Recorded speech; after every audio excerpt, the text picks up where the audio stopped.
Ну, во-первых, мы живем в демократическом государстве, где верховодить должны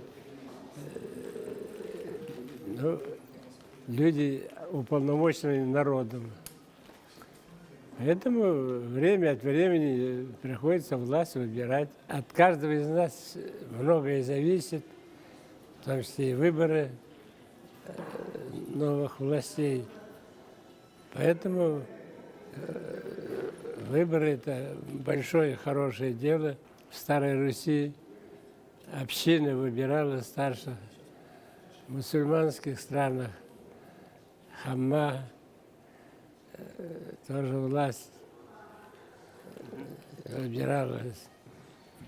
Ну, по-разному они назывались, но, как правило, народ определял, кому править.